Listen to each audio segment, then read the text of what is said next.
हात धुन्छौ र साबुन पानीले धुन्छु नि कति बेला धुन्छौ र छिनछिनमै धुन्छु नि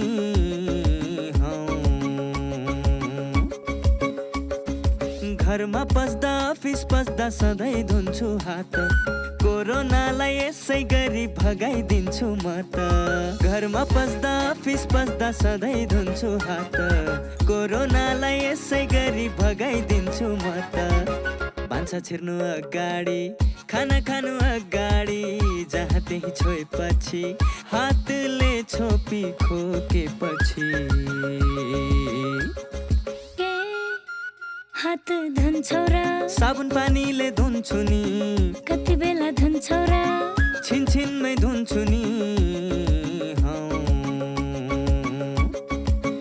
कोरोनाबाट बच्ने 3 उपायहरू। व्यक्ति व्यक्ति बीच 2 मिटर टाढा बस्ने, घरबाट बाहिर निस्कँदा मास्क लगाउने र बेला बेलामा साबुन पानीले मिच्ची मिच्ची 20 सेकेन्डसम्म हात धुने। कोरोनाबाट आफू पनि बचौँ र अरूलाई पनि बचाउँ। दर्शकवृन्द नमस्कार। कार्यक्रम स्वस्थ जीवनको आजको श्रृङ्खलामा यहाँलाई हार्दिक स्वागत छ। हामी स्वास्थ्यका कुरा गर्छौँ यो कार्यक्रममा। अब यो कुरा नयाँ छैन, यहाँले पनि थाहा पाइसक्नुभयो। नेपाल सरकार स्वास्थ्य तथा जनसङ्ख्या मन्त्रालय, राष्ट्रिय स्वास्थ्य शिक्षा सूचना तथा सञ्चार केन्द्र र नेपाल टेलिभिजन बीचको सहकार्यमा निर्माण एवं प्रसारण हुने गर्छ यो कार्यक्रम यहाँहरूले एनटिभी प्लस, एनटिभी कोहलपुर र एनटिभी इटहरीका पर्दाहरूमा हरेक दिन तर फरक फरक समयमा हेर्दै आउनुभएको छ। यो 1 घण्टाको कार्यक्रम हो। दर्शकवृन्द, हामीले समृद्धिका कुरा गरिरहेका छौँ, विकासका कुरा गरिरहेका छौँ, किनभने अहिले सबैभन्दा ठुलो आवश्यकता त्यही हो। समृद्धिका लागि के चाहिन्छ त, विकासको लागि के चाहिन्छ त भनेर खोजी गर्दा विज्ञहरूले के पत्ता लगाएका छन् भने केही आधारभूत कुराहरू अति आवश्यक हुन्छन्।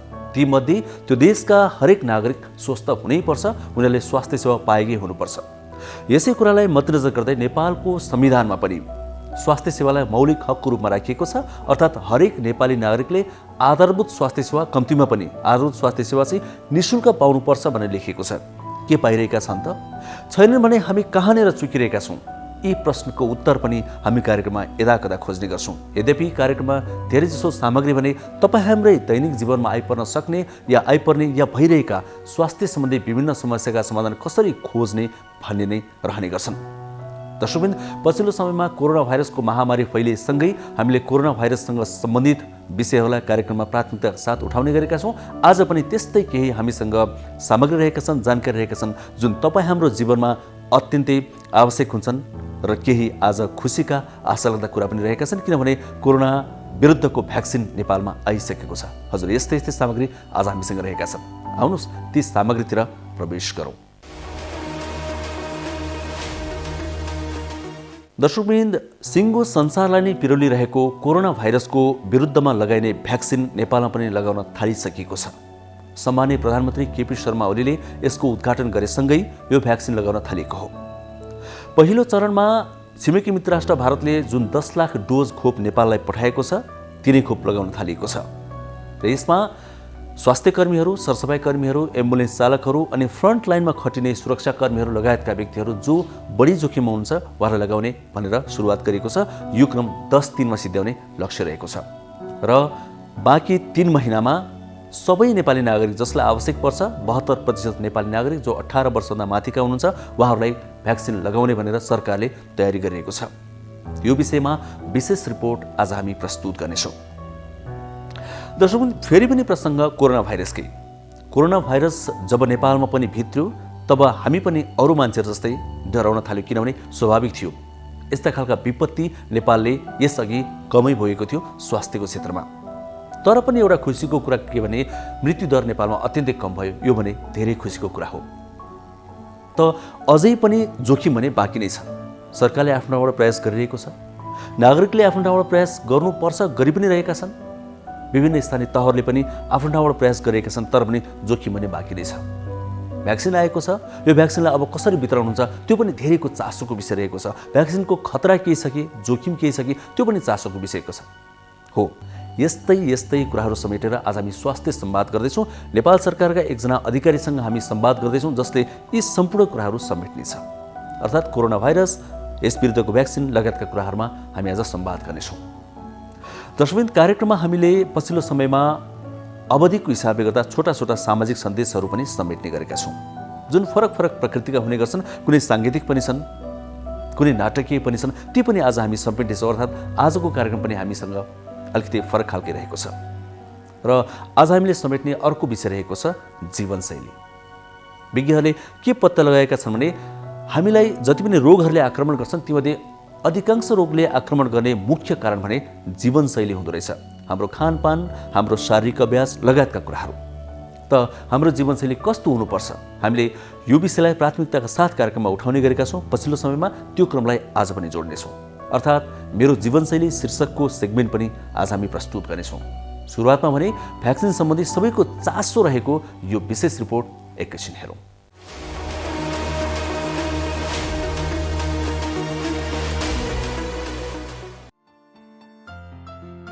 नेपालमा देशव्यापी रूपमा कोरोना भाइरस कोभिड-19 विरुद्धको खोप अभियान सञ्चालन भइरहेको छ।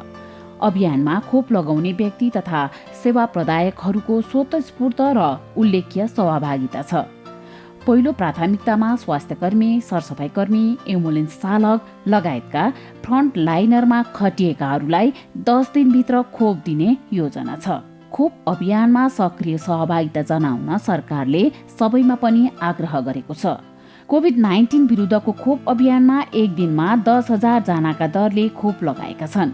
64 जिल्लाका 93 खोप केन्द्रहरूबाट 9,084 जनाले खोप लगाएको स्वास्थ्य तथा जनसङ्ख्या मन्त्रालयले जनाएको छ। सरकारले देशभरका 300 भन्दा बढी खोप केन्द्रहरूबाट 4,30,000 फ्रन्टलाइनरलाई खोप दिने योजना बनाएको छ। खोप लगाएका व्यक्तिहरूमा कुनै पनि स्वास्थ्य समस्या नदेखिएको स्वास्थ्य तथा जनसङ्ख्या मन्त्रालयले जनाएको छ। मन्त्रालयले अभियानको पहिलो दिनमै खोप लगाउने व्यक्ति तथा सेवा प्रदायकहरूको स्वतस्फूर्त र उल्लेख्य सहभागिता भएको जनाएको छ।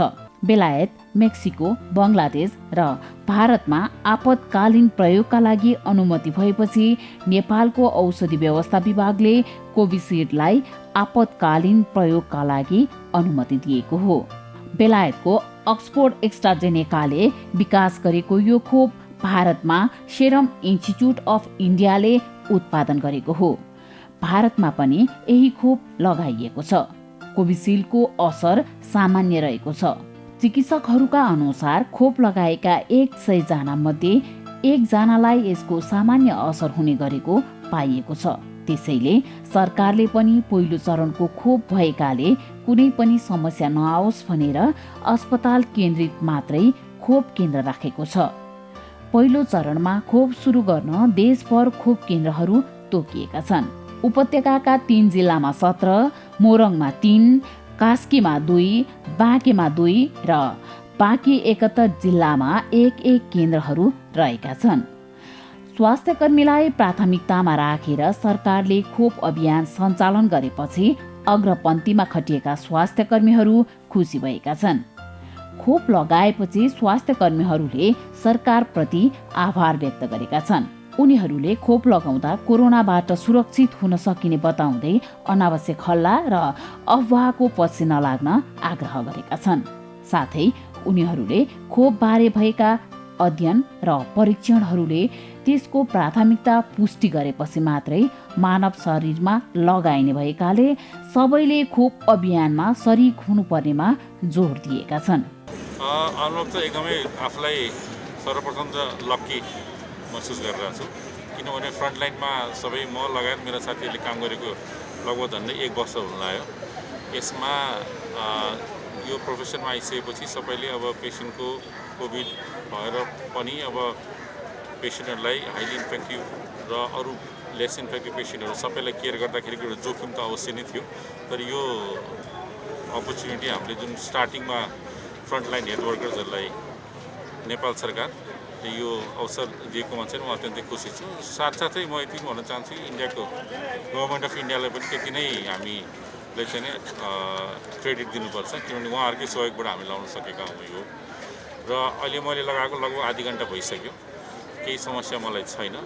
यसको हामीले स्टडी गर्दाखेरि चाहिँ नै अराउन्ड यसको एफिकेसी जुन इफेक्टिभनेस भनेको 70 to 90% जुन छ यो चाहिँ नै एकदमै राम्रो हो। मिडियामा धेरै 90% एउटा बेन्चमार्क राखे पनि अरू भ्याक्सिनहरूको पनि 50% अबभ भनेको चाहिँ नि त्यसलाई एकदमै राम्रो मान्नुपर्छ। त्यसैले गर्दा चाहिँ यो भ्याक्सिन मेरो विचारमा चाहिँ उत्तम हो। अब खोप लाउन सुई लाउन सबलाई डर लागिहाल्छ, त्यही दुखाइको चाहिँ अलिकति डर लागेको थियो होइन। त्यही पनि अब सबैजनाले लाउनुपर्छ। अब त्यो हामीले आइसियूहरूमा जताततै देखिरहेको हुन्छौँ कोभिड भएर चाहिँ कति मान्छेहरू छटपटाइरहेको हुन्छन् होइन। एकदमै त्यो छटपटाइभन्दा यो दुखाइ सानो एउटा कमिलाले टोकेको जस्तो दुखाइ चाहिँ केही पनि होइन। त्यही भएर म ढुक्क छु अनि म सबैजनाहरूलाई साथीहरूलाई दाजुभाइ दिदीबहिनी जो चाहिँ एलिजिबल हुनुहुन्छ होइन खोप लाउनको लागि उहाँलाई चाहिँ खोप लाउन चाहिँ हार्दिक अनुरोध गर्दछु। हजुरहरूले साइन्सलाई बिलिभ गरिसिन्छ भने भ्याक्सिनलाई पनि बिलिभ गरिसिन्छ। यसले हामीलाई कोभिड लाग्नलाई रोक्छ र लाग्ने अवस्था भए पनि धेरै कम गर्छ। एक आपसबाट सर्ने सङ्क्रमण हुने चान्सेसहरू पनि कम गराउँछ। त्यसैले भ्याक्सिन लाउँदा हाम्रो स्वास्थ्यलाई राम्रो हुन्छ भन्ने आशा लाग्छ। एकदम खुसी अनुभव भइरहेको छ र विशेष गरी यति छिटै चाहिँ यो कोभिड भ्याक्सिन लाउँछु भन्ने अपेक्षा गरिएको थिएन र कोभिड पोजिटिभ भइसकेपछि हामी एज अ फ्रन्ट लाइनमा खट्ने हामी टिमहरू अस्पताल कर्मीहरूले को लागि यसरी सरकारी तौरबाट यसरी जुन भ्याक्सिनेसन भएको छ त्यसले हामी एकदम त खुसी भएर चाहिँ उत्साहित भएको छौँ र सरकारले भनेको पनि हामी सबै नेपालीहरूले यो खोप लाउन पायो भने अझै यो रोगलाई निर्मूलन गरेर न्यून गर्न सहयोग पुग्छ जस्तो लाग्छ। म उत्साहित छु र म नेपाल सरकारलाई नेपालमा स्वास्थ्य कर्मीलाई फ्रन्टलाई चाहिँ पहिलोपटक खोप उपलब्ध गराइदिएकोमा आभारी पनि छु। अनि आम जनमानसलाई के भन्न चाहनुहुन्छ यो खोपको बारेमा? यो खोप वैज्ञानिक रूपमा चाहिँ प्रमाणित भएको छ। यसको चाहिँ यस्तो नकारात्मक प्रभावहरू खासै धेरै छैन। त्यही भएर चाहिँ सन्देह नमानिकन यो खोप कार्यक्रममा सहभागी हुनको लागि म सबैलाई आह्वान पनि गर्दछु। केही पनि फिलै भएन। त्यो बहिनीको हात कस्तो नराम्रो रहेछ। डर लाग्यो कि लागेन? लागेन मलाई, किनभने म हिजो अस्तिदेखि प्रिपेयर भएको हो यो लाउनलाई होइन। अरूले नलाउने भन्दा पनि म चाहिँ लाउनुपर्छ है भन्ने मान्छे हो नि त। सम्पूर्ण म स्वास्थ्य कर्मीहरूलाई अहिले यो नेपाल सरकारले बाँडिरहेको यो भ्याक्सिनमा चाहिँ एकदम कुनै पनि शङ्का नगरिकन आरामले लगाउनु भए हुन्छ भन्ने तपाईँहरूको यो च्यानल नेपाल टेलिभिजन मार्फत म देशैभरि रहनुभएका सम्पूर्ण स्वास्थ्य कर्मीहरूलाई यो आग्रह पनि गर्न चाहन्छु। मैले यो कोभिड भ्याक्सिन लगाएको आधी घन्टा भइसक्यो होइन। अनि अहिलेसम्म हामी ओटिपी बसिरहेको छ। यसको एलर्जीहरू केही देखेको छैन। यसले 92% कभरेज गर्ने भएको भएर एकदम खुसी पनि लागेको छ होइन। प्रोटेक्सन यसले दिने भएर खुसी लागेको छ। तर आधी घन्टा भइसक्यो अहिलेसम्म त्यस्तो एलर्जीहरू त्यस्तो केही प्रब्लमहरू देखेको छैन। अब नर्मलै छ। अरू चाहिँ अब डराउने गर्छन् अनि फेक न्युजहरू पनि फैलिरहेको छ नि त। अब के अरे कोही मर्ने भने अब लगाउनु हुँदैन भनिरहेको छ नि त। तर यो चाहिँ म चाहिँ भन्छु कि लगाउन हुन्छ। जे होस् रोगसँग लड्नको लागि लगाउनु पर्ने हो होइन। त्यही हो। अब नर्मलै छ अहिलेसम्म।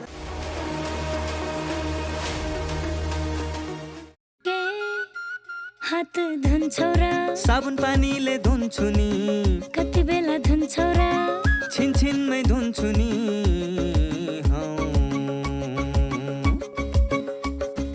घरमा पस्दा अफिस पस्दा सधैँ धुन्छु हात।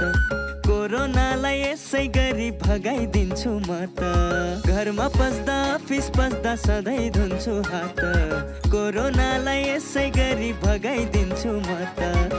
भान्सा छिर्नु अगाडि, खाना खानु अगाडि, जहाँ त्यही छोएपछि हातले छोपी खोकेपछि।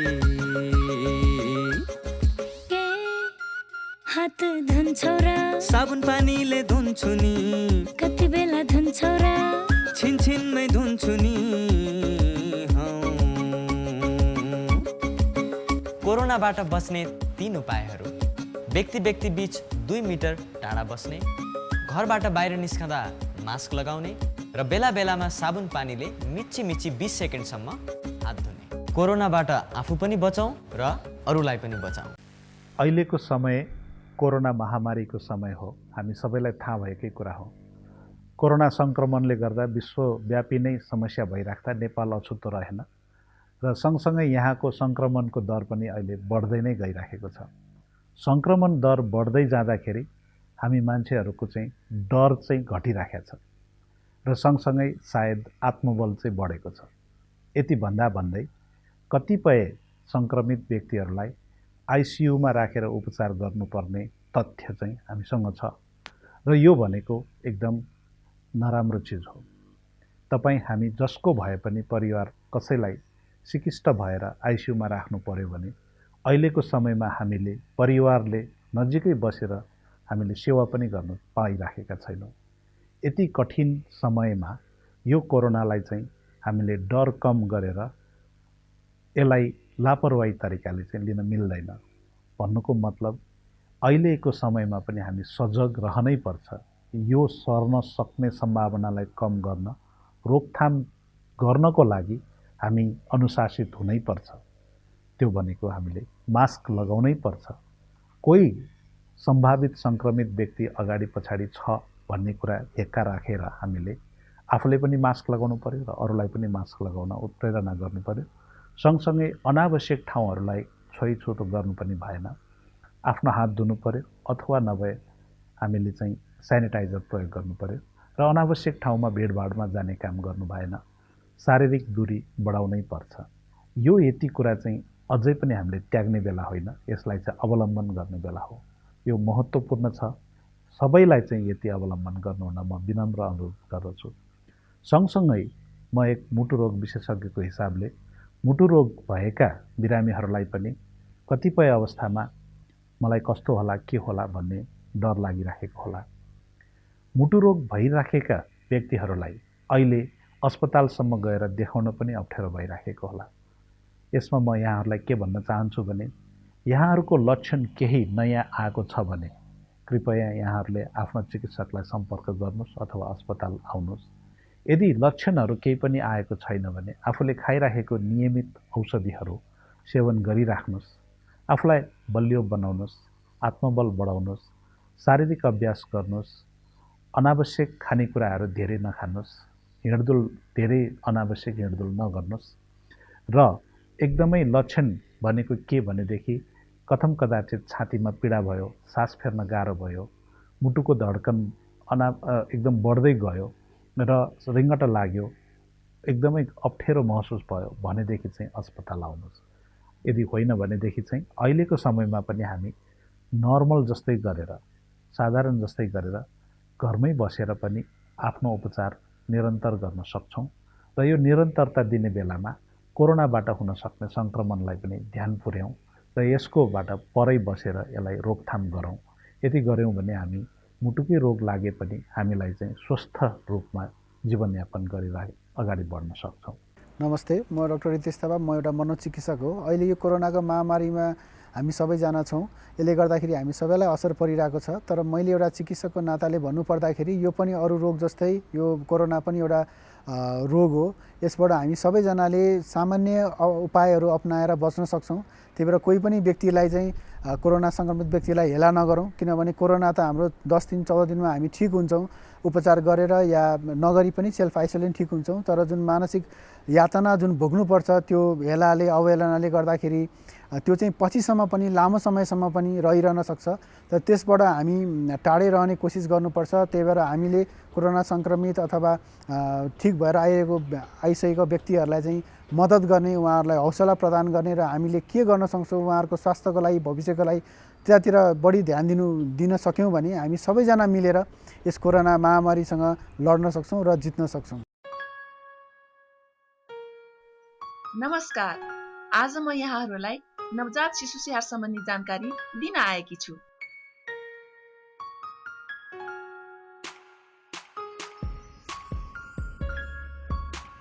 शिशु जन्मेको 1 घण्टाभित्र आमाको बिगौती दुध खुवाउनुपर्छ। शिशुलाई 6 महिनासम्म पूर्ण स्तनपान गराउनुपर्छ। आमाको दुधमा शिशुलाई चाहिने जति पानी भएको हुनाले पानी पनि खुवाउनु पर्दैन। बालबालिकालाई 2 वर्षसम्म पूरा खानाको सँगसँगै आमाको दुध पनि खुवाउनु पर्छ। शिशुले चाहेको जुनसुकै बेला पनि स्तनपान गराउनु पर्छ। कम्तीमा पनि दिनमा 10-12 पटक खुवाउनु पर्छ। शिशुलाई जन्मेको 24 घण्टापछि मात्र नुहाउनु पर्छ र नुहाउँदा पनि मनतातो पानीले नुहाई तुरन्त सफा, नरम र उभानो कपडाले राम्रोसँग पुछी न्यानो गरी राख्नुपर्छ। शिशुको नाभि सधैँ सफा र सुक्खा राख्नुपर्छ।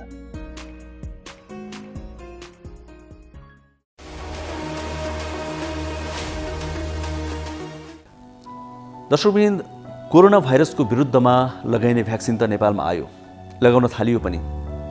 यसका साइड इफेक्टहरू पनि केही छन् कि यसले केही असर पनि गर्छ कि कस्तो व्यक्तिले लगाउनु हुन्छ कस्तोलाई हुँदैन त्यो धेरैको चासोको विषय हो।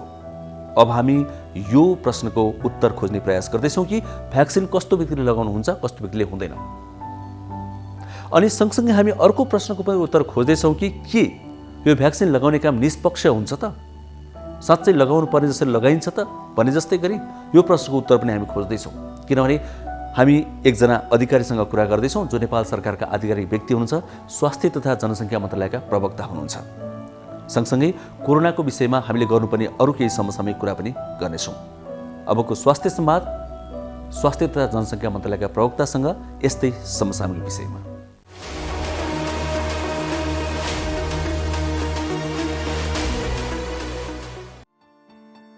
नेपालले यसअघि ठूलो महामारी नभोगेकाले यसको सामना गर्न पूर्ण रूपमा तयार थिएन। तर कोरोना भाइरस रोकथाम नियन्त्रणका लागि सरकारको योजना अग्रपन्थीमा खटिएका चिकित्सक तथा स्वास्थ्य कर्मीको सहयोगमा मृत्युदर अरू देशको तुलनामा कम छ।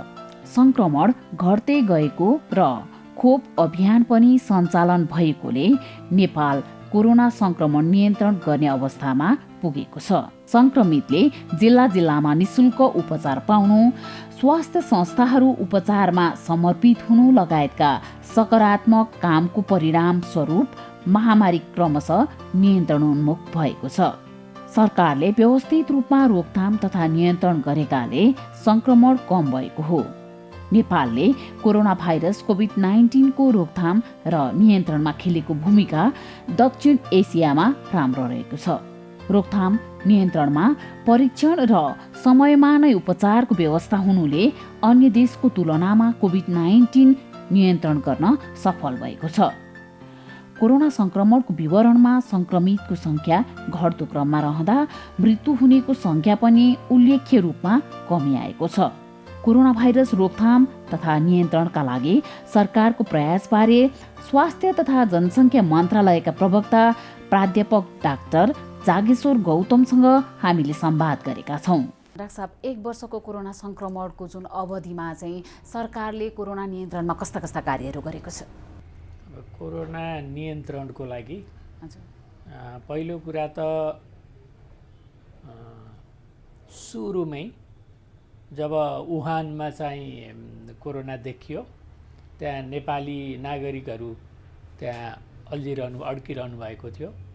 उहाँहरूलाई चाहिँ देशमा लिएर आयो, क्वारेन्टिनमा राख्यो र व्यवस्थापन गर्यो। त्यो साथसाथै हाम्रो स्वास्थ्य सेवालाई चाहिँ प्रायोरिटीमा राखेर यसले दिने सेवाहरूको स्तर र मात्रा जस्तो बेड हैन, इन्भेस्टिगेसन गर्ने फ्यासिलिटी बढाउँदै गयो, जस्तो ल्याबहरू चाहिँ एक्सटेन्सन गर्दै गयो। त्यो भनेको नेपालमा एउटा पनि ल्याब थिएन कोभिड-19 टेस्ट गर्न मिल्ने। पहिलो स्याम्पल हामीले हङकङ पठाएर डायग्नोसिस गरेका थियौँ। अहिले हामीसँग 80 भन्दा बढी ल्याबहरू छन्। यो चाहिँ मेडिकल साइन्समा मिराकलै हो। यो मतलब धेरै गाह्रो कुरा हो तर हुन सक्यो। अर्को कुरा अस्पतालहरूको क्यापासिटी चाहिँ बढाइयो, भेन्टिलेटरहरू थपियो। सुरुमा डाक्टर नर्सहरू बिरामी छुनै नमान्ने अवस्था थियो, अहिले त्यो अवस्था छैन हैन, त्यो गरियो। र सबभन्दा नेपालमा जुन विश्वमा हेर्दाखेरि नेपाल चाहिँ अलिक पेक्युलियर, अलिक फरक खालको अवस्था रहेछ नेपालको। किनभने हाम्रो दाजुभाइ दिदीबहिनीहरू चाहिँ विदेशमा काम गर्न जानुपर्ने हैन, अनि फर्केर आउँदाखेरि चाहिँ रोग पनि लिएर आउने। त्यसो भएको भएर क्वारेन्टिनमा चाहिँ हामीले चाहिँ धेरै नै व्यवस्थापन गर्नु पर्यो। क्वारेन्टिन एकदमै व्यवस्थित भएनन् होला, तर यति धेरै क्वारेन्टिन व्यवस्थापन गरेको सायद विश्वमै नेपाल पहिलो होला। यति धेरै मान्छे चाहिँ फर्केर आएर उहाँहरूलाई व्यवस्थापन गर्न परेको, त्यो पनि व्यवस्थापन गर्यो। र यति व्यवस्थित तरिकाले काम गर्यो कि क्वारेन्टिनमा बसेका मान्छेहरूलाई खाने बस्ने व्यवस्थापन पनि गर्यो। त्यो पनि धेरै महत्त्वपूर्ण कुरा थियो। अर्को कुरा विदेशबाट आएका मान्छेहरूलाई आइसोलेसनमा पनि राख्यो सरकारले। सरकारी आइसोलेसन केन्द्र अस्पतालहरूमा व्यवस्थापन गर्यो। साथसाथै भेन्टिलेटरहरू आइसियुको नम्बर पनि इन्क्रिज गर्यो। सबभन्दा महत्त्वपूर्ण कुरा चाहिँ के भयो भने नेपाल सरकारले सङ्घीय अस्पताललाई 500 बेड बनाउने, प्रदेश स्तरका अस्पतालहरूलाई चाहिँ पहिलाको साबिकको चाहिँ अञ्चल अस्पताललाई 200 बेड बनाउने, जिल्ला अस्पतालहरूलाई सबैलाई 50 बेड बनाउने डिसिजन गर्यो। स्वास्थ्य संस्था नभएका, अस्पताल नभएका 649 पालिकामा अस्थायी अस्पतालहरू सुरु गर्यो 5 बेडका, र त्यसमध्ये 396 चाहिँ पालिकामा 5, 10 र 15 बेडका अस्पतालहरू बनाउन बजेटको व्यवस्थापन गर्यो, र त्यसमध्ये 309वटा अस्पताल त एकै दिन शिलान्यास गर्यो। र नेपालले चाहिँ स्वास्थ्यलाई चाहिँ प्रायोरिटीमा राख्यो। त्यो भनेको सुखद कुरा हो। कोभिड त एउटा जोडिएर पनि आयो होइन। कोभिडको कारणले स्वास्थ्य क्षेत्रमा त ठुलै परिवर्तन ल्यायो नि होइन। अब यसरी बुझ्नुपर्छ, हरेक चाहिँ च्यालेन्जले अप्ठ्यारो पनि क्रिएट गर्छ, अपर्च्युनिटी पनि क्रिएट गर्छ होइन। जस्तो नेपालमा सञ्चालन भएका यी 80 भन्दा बढी ल्याबले भोलि अरू महामारी आउँदा पनि काम गर्छ। अनि विकसित देशहरूको तुलनामा नेपालमा मृत्युदर अनि सङ्क्रमण दर निकै कम छ नि। सबभन्दा महत्त्वपूर्ण कुरा त नेपाली दाजुभाइ दिदीबहिनीहरूकै छ, जुन चाहिँ घना बस्तीहरू छन्, काठमाडौँ, ललितपुर, भक्तपुर, पोखरा, विराटनगर, भरतपुर जस्ता घना बस्ती भएका ठाउँहरूमा मानिसहरूले मास्क लगाए, सामाजिक चाहिँ भौतिक दूरी कायम गरे, सेनिटाइज गरे, हात धोए। त्यसै भएको कारणले गर्दा इन्फेक्सनको रेट पनि एकदमै कम रह्यो। जस्तो जनसङ्ख्याको हिसाब गर्दा अहिले पनि हाम्रो टोटल इन्फेक्सन भएको चाहिँ सङ्क्रमितको सङ्ख्या लेस देन 1% नै छ। 3 करोड पपुलेसनमा 3 लाख अझ पुगेको छैन। यो एउटा राम्रो एचिभमेन्ट हो, नम्बर 1। नम्बर 2, हाम्रोमा रिकभरी रेट चाहिँ 98% पुग्यो आजसम्म होइन। र अर्को चाहिँ death rate 0.7, 0.7, one of the best in south Asia. World wide नै हिसाब गऱ्यो भने पनि यो चाहिँ एकदमै कम मृत्युदर हो। र जति मान्छेहरू मरे 97% स्वास्थ्य संस्थामा मरे भनेपछि एक्सेसिबल पनि रहेछ नि स्वास्थ्य सेवा। त्यसो भएर अब यहाँ चाहिँ यो कुरा भन्दै मैले के कुरा विचार गर्छु भने नेपालभित्र बसेर हेर्दा देखिँदैन, गहिरो ठाउँमा बसेर वरिपरि हेर्दा धेरै देखिँदैन, अग्लो ठाउँबाट बसेर हेऱ्यो भने धेरै देखिन्छ। अन्तर्राष्ट्रिय स्तरमा बसेर हेऱ्यो भने नेपालले one of the best result ल्याएको छ कोभिड-19 को म्यानेजमेन्टमा। यो कुरा चाहिँ अध्ययनहरूले भन्ने छन्, हामीले क्लेम गर्नुभन्दा पनि अहिले नै भन्न थालिसके र भविष्यमा यो कुरा भन्ने छन्। हामीहरूले चाहिँ इभिडेन्स सहित यो कुरा थाहा पाउनेछौँ। साथै प्रदेशमा कोरोनाको खोपको व्यवस्थापनको तयारी कस्तो छ? अहिले के भएको छ भने स्वास्थ्य तथा जनसङ्ख्या मन्त्रालयले 7वटै प्रदेशमा संयोजक तोकेर मन्त्रालयले हाम्रो यहाँका सिनियर लेभलका चाहिँ साथीहरूलाई पठाइसकेको छ।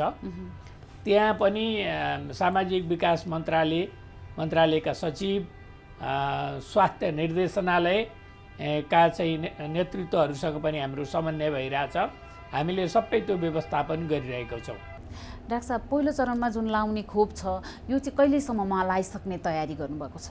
हामीले 10 दिनभित्र पहिलो डोज दिइसक्छौँ र दोस्रो डोज ठिक्क 1 महिनापछि दिन्छौँ।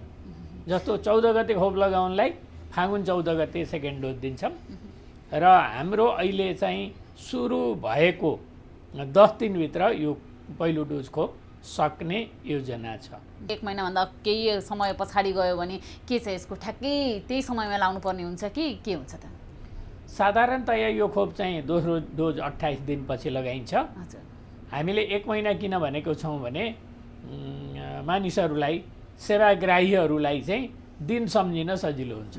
अघिल्लो महिना 14 गते लगायो भने अर्को महिना पनि 14 गते सम्झिन सजिलो हुन्छ। त्यसो भएर हामीले 30 दिनको इन्टरभल चाहिँ गरेका छौँ र हुन त यो अलि ढिलो गरी 2 महिना 2.5 महिना पछि पनि लगाउन मिल्न चाहिँ, तर हामीले त्यो चाहिँ राखेको छैनौँ सेड्युलमा। हामीले 1 महिनाकै फरकमा लगाउने प्लान गरेको छौँ। डाक्टर साहब, अहिले अब जुन अहिले आएको जुन खोप छ भारतले अनुदानमा दिएको कोभिसिल्ड नामक खोप होइन, यसले त निश्चित मान्छेहरूलाई पुग्छ भनौँ न। त्योभन्दा पछाडि चाहिँ कहाँबाट ल्याउने तयारी छ, कसरी व्यवस्थापन गर्ने, अरू मानिसहरूलाई लाउने खोप? अब हामीले चाहिँ सुरुमा चाहिँ 20% पपुलेसनलाई खोप लगाउने हाम्रो प्लान हो। सुरुमा 20% भनेको 60 लाख मानिसहरूलाई 1 करोड 20 लाख डोज चाहियो। त्यसमा पनि हामीले चाहिँ फेज वाइज गर्दाखेरि 3%लाई लगाउनु पर्ने थियो। त्यो भनेको 9 लाख पपुलेसनलाई लगाउनु पर्ने थियो र अहिले त्यति खोप उपलब्ध छैन। त्यसो भएको भएर जति उपलब्ध छ 4,50,000लाई पुग्छ भने 4,50,000लाई लगाउने भनेर हामीले यो प्लान गरिएको हो। र प्रायोरिटीमा परेका लक्षित वर्ग जो 3% भित्र पर्छन् ती पनि अझै अर्को 4,50,000 जति बाँकी रहन्छन्, उहाँहरूलाई चाहिँ पहिला खोप लगाउने हो। त्यो खोप लगाइसकेपछि हामीले चाहिँ वृद्धहरूलाई प्रायोरिटीमा राखेर अथवा अरू रोगहरू लागेकालाई चाहिँ प्रायोरिटीमा राखेर हामीले लगाउँछौँ। त्यसको लागि चाहिँ हामीले 4वटा क्राइटेरिया तय गरेका छौँ। एउटा क्राइटेरिया भनेको खोप चाहिँ हामीलाई चाहिने जति दिने चाहिँ हुनु पर्यो कम्पनी। दोस्रो कुरा त्यो रिजनेबल हुनु पर्यो, अबको खोप हामीले किनेर लगाउने हो। तेस्रो त्यो गुणस्तरीय हुनु पर्यो, स्ट्रिन्जेन्ट रेगुलेटरी अथोरिटी अथवा WHO ले चाहिँ इमर्जेन्सी अथराइजेसन अफ युज हुनु पर्यो। अर्को कुरा चाहिँ त्यो हाम्रो चिस्यान प्रविधि 2 देखि 8 डिग्री सेन्टिग्रेड वा -20 डिग्री सेन्टिग्रेड, यो दुईटा फ्यासिलिटी हामीसँग छ। यो चाहिँ हुनु पर्यो, यो क्राइटेरिया छ। र त्यो खोपहरू चाहिँ नेपालको औषधि व्यवस्था विभागमा रजिस्टर्ड हुनु पर्यो। त्यसमध्येको खोप चाहिँ हामीले ल्याउने हो। र अब अहिलेसम्मको सम्भावना हेर्दाखेरि उपलब्ध भएसम्म 2 देखि 8 डिग्री सेन्टिग्रेडको खोप भयो भने हाम्रो चिस्यान प्रविधिको लागि सजिलो छ। हामी त्यसलाई चाहिँ प्रायोरिटीमा राखेका छौँ। आम जनमानसले चाहिँ कहिलेसम्ममा पाउन सक्नुहुन्छ त खोप? यो एकदमै गाह्रो प्रश्न गर्नुभयो तपाईँले। मसँग ठ्याक्कै यसको एन्सर छैन, किनभने अहिलेसम्म संसारभरि 10% पपुलेसनलाई चाहिने खोप पनि बनेको छैन। धनी देशहरूमा पनि लगाउन पाइरहेको छैनन् होइन। आफ्नै देशमा खोप बनेर पनि त्यहाँको जनताले पनि सबैले लगाउन पाएका छैनन्। जस्तो भारतकै कुरा गर्नुहुन्छ भने सबै भारतीयहरूले खोप लगाउन पाउनु भएको छैन नि त। त्यसो भएको भएर हामीलाई केही समय लाग्छ र अहिलेकै गतिमा खोप प्रोडक्सन भयो अथवा यो खोप प्रोडक्सनको गति अझ बढाइयो भने मेरो विचारमा 1 वर्षभित्रमा लगाउन सकिन्छ कि भन्ने हामीले आशा गरेका छौँ। डाक्टर साहब, कुनै खोपले त खोप लगाइसकेपछि तत्काल असर गर्ने पनि देखिन्छ, कसैलाई ज्वरो आउने, भोमिटिङ हुने जस्ता समस्याहरू पनि देखिन्छन्। यो कोरोना विरुद्धको खोपले चाहिँ तत्काल असर गर्ने त्यस्तो लक्षणहरू केही देखिन्छ कि देखिँदैन त? अब खोप चाहिँ यसले 3rd फेज ट्रायल पास गरिसकेको अक्सफोर्ड विश्वविद्यालय र एस्ट्राजेनेकाको चाहिँ कम्बाइन इफोर्टमा सिरम इन्स्टिच्युट इन्डियाले प्रोडक्सन गरेको यो खोप हो। यो चाहिँ गुणस्तरयुक्त खोप छ, किनभने सिरम इन्स्टिच्युटले चाहिँ संसारभरि लगाइने खोपहरू, अरू खोपहरू पनि धेरै यसैले उत्पादन गर्छ र यो क्वालिटीवाला खोप छ। धेरै ठुलो समस्या यसमा केही हुँदैन। कसैलाई चाहिँ सामान्य रिएक्सन जस्तो हुनसक्छ, कसैलाई सामान्य सिम्टमहरू हुनसक्छ। त्यो सिम्टमहरू हुन सकिन हामी पहिलोचोटि लगाउँदैछौँ। त्यसो भएको भएर हामीले खोप चाहिँ अहिले अस्पतालमा लगाउँदैछौँ। डाक्टर, नर्स, स्वास्थ्यकर्मी, सफाइकर्मीलाई लगाउँदैछौँ र त्यहाँ उपचारको पनि व्यवस्था छ। सामान्य एलर्जिक समस्याको उपचारको पनि हामीले व्यवस्था गरेका छौँ। त्यसो भएर यो खोप चाहिँ निर्धक्कसँग बिना हिचकिचाहट बिना शङ्का आशंका यो लगाउन मिल्ने खोप छ। तर यो पहिलो चरणमा खोप लगाउने मौका त मैले त पाइनँ, किनभने म आज डे टु डे स्वास्थ्य कर्मीको रूपमा काम गरिरहेको छैन, मन्त्रालयको म्यानेजमेन्टको टिममा छु। लगाउन पायो भने म सुरुमै लगाउँछु। पालो आएपछि यहाँ डराउनु हुन्न। म 1 मिनट पनि नहिचकिचाइकन लगाउँछु र अरूलाई, मेरो परिवारकाहरूलाई पनि म लगाउन सल्लाह दिन्छु। र समस्त स्वास्थ्य कर्मीहरू, सफाई कर्मीहरू, लक्षित वर्गमा परेका नेपाली दाजुभाइ दिदीबहिनीहरूलाई बिना हिचकिचाहट यो खोप लगाउनु होला भनेर म विनम्रतापूर्वक अनुरोध पनि गर्छु। बेलायतमा प्रतिदिन 1800 मान्छे मरि, अमेरिकामा 4000 मान्छे मरि प्रतिदिन कोभिड-19 को कारणले। अहिले नेपालमा हामी सबैको मेहनतले अलि सङ्क्रमण दर घट्या छ र हामी अलि स्वतन्त्र जस्तो भएको छौँ। 6 महिना अगाडिको हाम्रो लाइफस्टाइल कल्पना गर्नुहोस् त। त्यतिखेर हो भने त कतिखेर भ्याक्सिन आउँछ र लगाउन मान्छेले कति बेला लगाउन पाए हुन्थ्यो भनेर मान्छे आतुर छन्। हाम्रो स्वास्थ्य कर्मीहरू अहिले पनि आतुर नै हुनुहुन्छ, लगाउनुहुन्छ। कोरोना भाइरसको चाहिँ अरू नयाँ प्रकृतिका कोरोना भाइरस पनि देखिएका छन् होइन। ती अरू प्रकृतिका कोरोना भाइरसको सङ्क्रमणलाई चाहिँ यो खोपले काम गर्छ कि गर्दैन? अहिलेसम्मको अध्ययन अनुसार काम गर्छ भनिएको छ होइन। र एउटा महत्त्वपूर्ण कुरा चाहिँ मैले भन्नुपर्ने छ, खोप लगाए पनि तुरुन्त हामीले यो चाहिँ दूरी कायम गर्ने, मास्क लगाउने, हात सेनिटाइज गर्ने कुरा चाहिँ हामीले छोड्नु हुँदैन। किनभने कुनै पनि खोप 100% इफेक्टिभ हुँदैन होइन। 70 देखि 90% सम्म इफेक्टिभ छ खोप। त्यसो भएको हुनाले सर्टेन पर्सेन्टमा खोपले काम नगर्ने हुन्छ। त्यसो भएको भएर हाम्रो यो जनस्वास्थ्यका मापदण्डले हामीलाई छोड्दैन। यी मापदण्डहरू फलो गर्यो भने जुनसुकै जातको कोरोना आए पनि हामीलाई धेरै फरक पर्दैन। खोप लगाइसकेका मानिसहरूलाई तत्काल असर गर्यो भने त्यसको व्यवस्थापनको लागि के योजनाहरू बनाउनु भएको छ? सरकारले खोप लगाउँदा हुने समस्याको उपचार निःशुल्क सरकारले गर्दछ। यो अहिलेको चाहिँ कोभिसिल्ड भ्याक्सिन चाहिँ 18 वर्षभन्दा मुनिकोलाई लगाइँदैन। अरू कतिपय भ्याक्सिन छन् 15 वर्षभन्दा मुनिकोलाई लगाइँदैन, टेस्टै भएको छैन होइन। गर्भवतीलाई लगाइँदैन, दुध खुवाउँदै गरेको महिलालाई लगाइँदैन, त्यसबाहेक अरूले लगाउने हो होइन। र लगाउँदाखेरि केही समस्या भयो भने हामीले उहाँहरूको उपचार हामी निःशुल्क गर्छौँ, सरकारले निःशुल्क गर्छ। जो कोही सम्पूर्ण नागरिकहरूको लागि हो त्यो। अरू खोप पनि हामी ट्रायलको खोप हामी ल्याउँदैनौँ, हामी चाहिँ तयारी नै खोप ल्याउँछौँ। र नेपालमा ट्रायल गर्ने कि भन्ने पनि कुरा चलेको थियो, हामीले गरेनौँ। अब खोपै आइसक्यो, अब के ट्रायल गर्ने? तयारी खोप पाइन्छ, पाकेको खाना पाइन्छ भने किन चाहिँ पकाउनतिर लाग्ने? भारतमै 12 लाखभन्दा बढी मान्छेहरूले खोप लगाइसके होइन, दिनहुँ लगाइरहेछन्। अब मेक्सिकोमा, बर्मा, भुटान, अरू देशमा पनि लगाउने तयारी गरिरहेछन्। त्यसो भएर बेलायतमा लगाइरहेछन्। त्यसो भएर अब हामीले यो चाहिँ के होला कसो होला भन्नेतिर लाग्ने बेला होइन। त्यो स्टेज पार भइसक्यो, त्यो पास भइसक्यो। त्यो अब त तयार भएको खोप कुरु लगाउने, आफू र आफ्नो परिवार बचाउने त्यो काममा लाग्नुपर्छ। र नेपाल सरकारले निःशुल्क रूपमा भ्याक्सिन उपलब्ध गराएको छ। यो बहुत खुसीको कुरा हो। कति देशले, कति डेभलप कन्ट्रीहरूले अहिले खोप पाइरहेको छैनन्। नेपालले खोप व्यवस्था गर्न सक्यो। राम्रो कामको त कहिलेकाहीँ प्रशंसा पनि गर्नु, धन्यवाद पनि दिनु, त्यो पनि गर्नुपर्ने हुन्छ। काम गर्ने मान्छेहरूलाई त्यसबाट हौसला पनि बढ्छ। त्यसो भएर यो के हो कसो हो भन्ने खालको दुविधावाला कुरा चाहिँ नेगेटिभ र्युमर फैलाउने खालका मान्छेहरूले कोसिस गर्छन् होइन। त्यस्तो भ्रममा हामी पर्नु हुँदैन। र मैले त अघि नै भने, खोप लगाउन पाएसम्म तुरुन्त जुन दिन भेटिन्छ लगाइहाल्ने हो, त्यसमा पर्खिने कुरा छैन। त्यसले चाहिँ राम्रो मेसेज पनि दिन्छ, रोगबाट बच्न पनि सहयोग गर्छ। र हरेक चाहिँ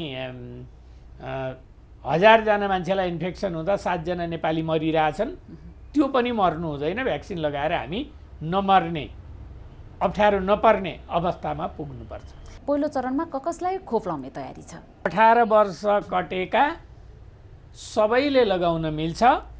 लगाउन नमिल्ने केही समूहहरू छन्, जस्तो गर्भवती, दुध खुवाइरहेको आमाहरू, पहिला सिरियस एलर्जिक रिएक्सन भएका मानिसहरू र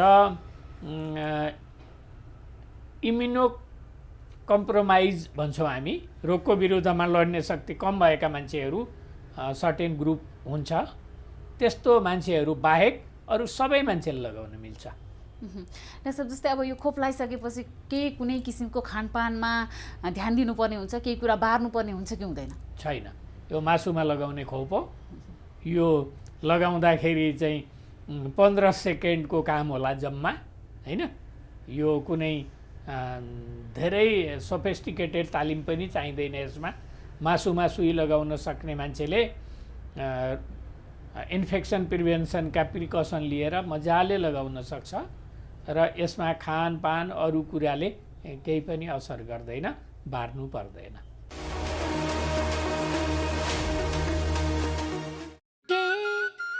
हात धुन्छौ र साबुन पानीले धुन्छु नि, कति बेला धुन्छौ र छिनछिनमै धुन्छु नि।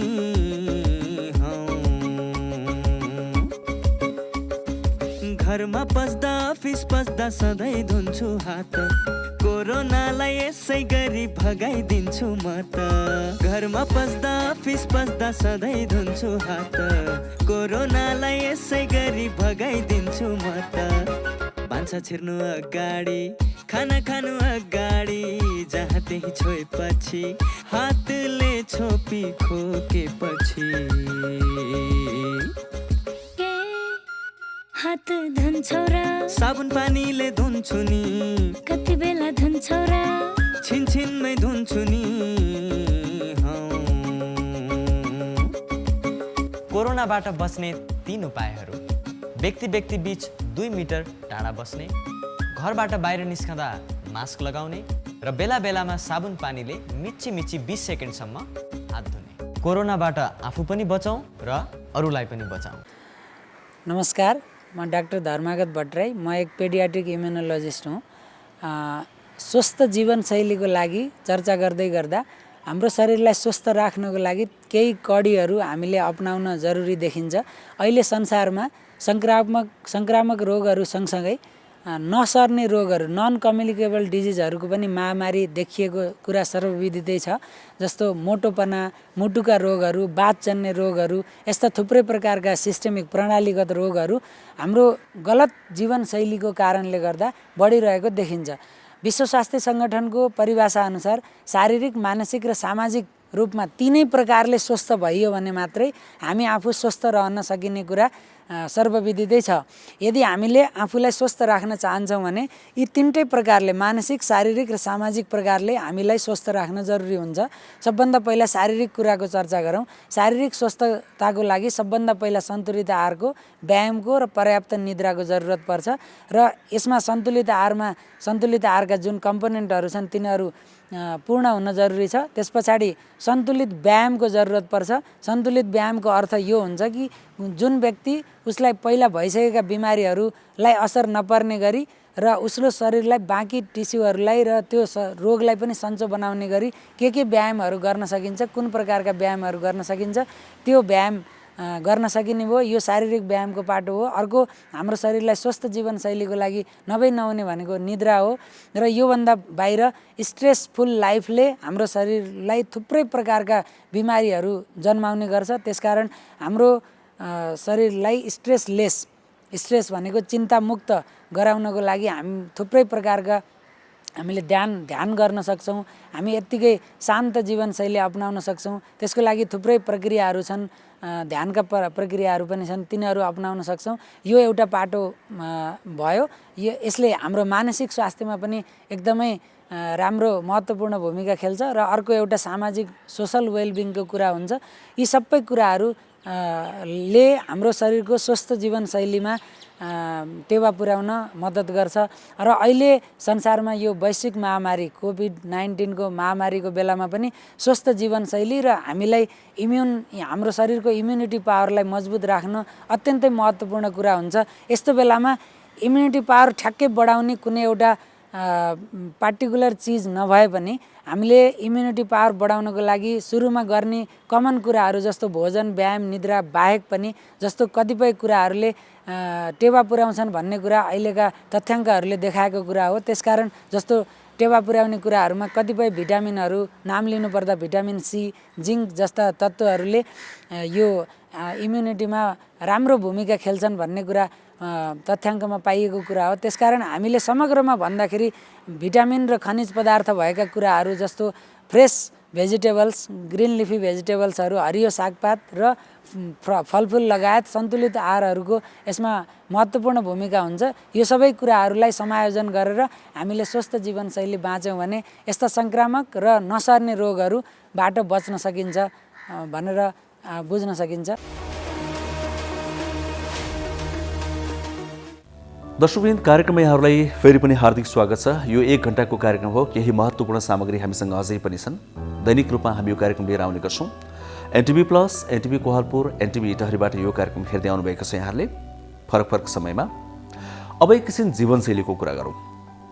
हामीले खानेकुराहरू अनि हामीले गर्ने शारीरिक अभ्यास, हामीले गर्ने कामहरू, हामीले सोच्ने कुराहरू, यी विभिन्न कुराहरूले हाम्रो स्वास्थ्यमा निकै असर पारिरहेका हुन्छन् भन्ने कुरा त अब नयाँ रहेन। विज्ञहरूले यो कुरा बारम्बार भन्दै आएका छन्। हामीले विभिन्न सञ्चार माध्यममा पनि यी कुराहरू सुन्दै आएका छौँ। त्यसो भए खासमा हाम्रो जीवनशैली कस्तो हुनुपर्छ, कस्तो व्यक्तिको लागि कस्तो हुनुपर्छ, कुन रोग लागेका व्यक्तिको लागि कस्तो हुनुपर्छ, ज्येष्ठ नागरिकको कस्तो हुनुपर्छ, बालबालिका कस्तो हुनुपर्छ, हामीले यी कुराहरू समेटेर मेरो जीवनशैली शीर्षकको सेगमेन्टलाई प्राथमिकताका साथ प्रस्तुत गर्ने गरेका छौँ। त्यो क्रमलाई आज पनि जोड्दैछौँ। अर्थात् एकजना विज्ञले हाम्रो जीवनशैलीको विषयमा केही सुझावहरू दिनुभएको छ, केही सन्देश दिनुभएको छ। अब हामी त्यही नै प्रस्तुत गर्दैछौँ।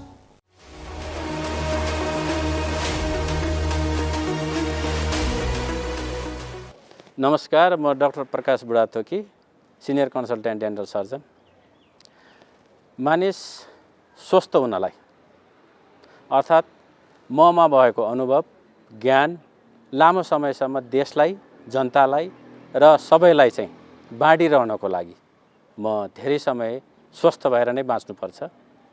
त्यही स्वस्थ भएर बाँच्नको लागि चाहिँ म बिहान उठेदेखि राति सुत्दासम्म के गरिरहेको छु र म अहिले लगभग 50 वर्ष पुग्दाखेरि पनि किन फ्रेस र जवान देखिरहेको छु भन्ने कुरा पनि म चाहिँ सेयर गर्न चाहन्छु। सबभन्दा पहिले बिहान उठ्नासाथ म हलुका एक्सर्साइज गर्छु, जसलाई हामीले चाहिँ अब मेडिटेसन भनौँ, योगा भनौँ। र त्यो गरिसकेपछि अलिकति मैले वार्मअप एक्सर्साइज गर्छु र त्यति गरिसकेपछि केही समय म पत्रपत्रिका र अरूमा चाहिँ बिताउने गर्छु। र बिहान म कालो चिया खाने गर्छु र कालो चिया खानुभन्दा पहिले जुन सफा पानी हुन्छ, मनतातो पानी, त्यो पानी खान्छु।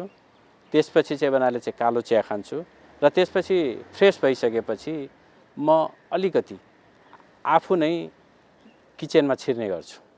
किचनमा छिरेर हल्का नास्ता बनाउने र केही छैन भने चाहिँ त्यही अनुसार चाहिँ बजारबाट सामान किनेर ल्याउने र त्यो गर्छु। र त्यति गरिसकेपछि अब अफिस जानको लागि मैले चाहिँ आफ्नो झोलामा चाहिँ फलफुल चाहिँ अनिवार्य राख्ने गर्छु। कम्तीमा 2टा फलफुल हुन्छ, कि एउटा केरा, एउटा सुन्तला वा चाहिँ एउटा स्याउ, किनभने भन्ने गरिन्छ one apple a day keeps a doctor away। त्यही भएर पनि प्राय जसो मेरो चाहिँ फलफुलमा चाहिँ स्याउ छुटेको हुँदैन। र त्यति गरिसकेपछि ब्रेकफास्ट खाएर अफिसमा निस्किसकेपछि अफिसका विभिन्न कार्यक्रमहरूमा सहभागी हुन्छु। तर बिहान मैले ब्रेकफास्ट खाएदेखि 4 घण्टाको समयमा चाहिँ मैले यदि नास्ता मिल्यो भने नास्ता, नभए चाहिँ बनाले त्यही फलफुल चाहिँ खाने गर्छु। र मैले चाहिँ खाने गरेकामा चाहिँ प्राय जसो सागसब्जीहरू बढी हुन्छन्, दुध तथा दुग्धजन्य पदार्थहरू बढी हुन्छन् र म माछा मासुमा त्यति जोड गर्दैन र त्यति खाना पनि खाँदिनँ। र अर्को कुरा, मैले जतिसक्यो बढी पानीलाई जोड दिन्छु र उमालेको मनतातो पानी चाहिँ बढी खाने गर्छु। र साथसाथै मैले सोच्ने कुराहरू कस्तो हुन्छ भने म आफू पनि गल्ती हुन सक्छु है, अर्थात् बाँकी अरू ठिक हुन सक्छन् भन्ने किसिमले चाहिँ सोच्ने गर्छु। किनभने म मात्रै ठिक हुँ भने ममा अझ स्ट्रेस बढी हुन्छ, बढी टेन्सन हुन्छ। त्यस कारणले गर्दा त्यसरी नै दिनभरिको कार्यशैली र ऊ चाहिँ भन्न बिताउने गर्छु र साँझ चाहिँ फर्किसकेपछि केही समय फेरि भन्नाले चाहिँ भन्न फ्रेस हुन्छु र फ्रेस भइसकेपछि हल्का चाहिँ भन्नाले घरमा नास्ता गर्ने गर्छु र नास्ता गरिसकेपछि प्रायः जसो मेरो खाना चाहिँ 9 साढे 9 हुने गर्छ र त्यति भइसकेपछि राति सुत्दाखेरि प्रायः जसो सामान्य 10:30 11 सुत्छु तर कहिलेकाहीँ अफिसको काम कुनै प्रेजेन्टेसन केहीले गर्दा 12-1 पनि बज्छ तर 12-1 बजे सुते पनि उठ्ने भनेको चाहिँ जनरली 6 बजे नै हो 6 बजे नै उठ्ने गर्छु तर यति भनिरहँदा हामी बिहान उठेदेखि साँझ सुत्दासम्मको खानपान जीवनशैली र हाम्रो सोचाइको ले नै हाम्रो चाहिँ जीवन चाहिँ निर्धारण गर्ने हो हामीमा चाहिँ रोग ल्याउने कि नल्याउने भनेर निर्धारण गर्ने हो हाम्रो समाजसँगको सम्बन्ध चाहिँ निर्धारण गर्ने हो त्यसकारणले गर्दा म सबैलाई खानपानमा जीवनशैलीमा ध्यान दिन र त्यही अनुसार चाहिँ आफूलाई लामो समयसम्म स्वस्थ राखी देश तथा नागरिकहरूको सेवा गर्न हार्दिक अनुरोध गर्दछु। नमस्कार।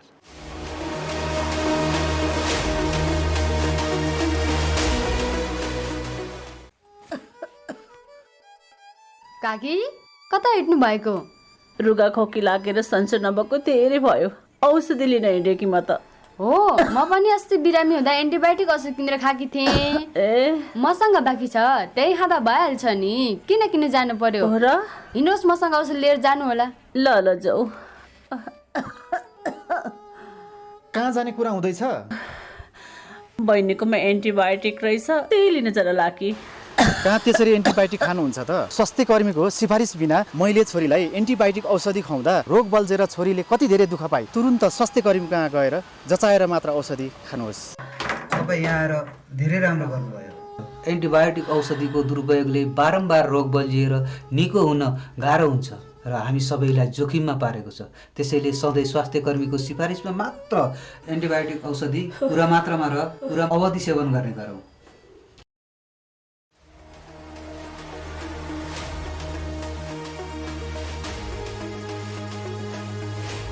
कार्यक्रम स्वस्थ जीवन हरेक दिन एनटिभी प्लसबाट बिहान 7 बजेदेखि 8 बजेसम्म र पूर्ण प्रसारण साँझ 5 देखि 6 बजेसम्म एनटिभी कोहलपुरबाट 1 देखि 2 बजेसम्म र एनटिभी इटहरीबाट दिउँसो 2 देखि 3 बजेसम्म प्रसारण हुने गरेको छ।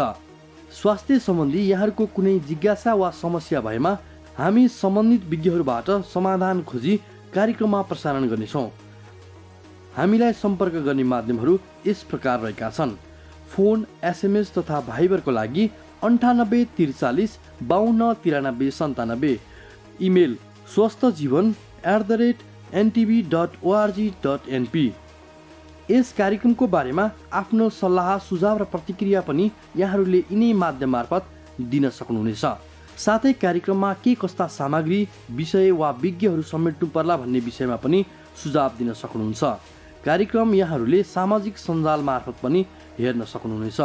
YouTube Nepal television, mobile application Nepal television, Facebook facebook.com/neptv2041।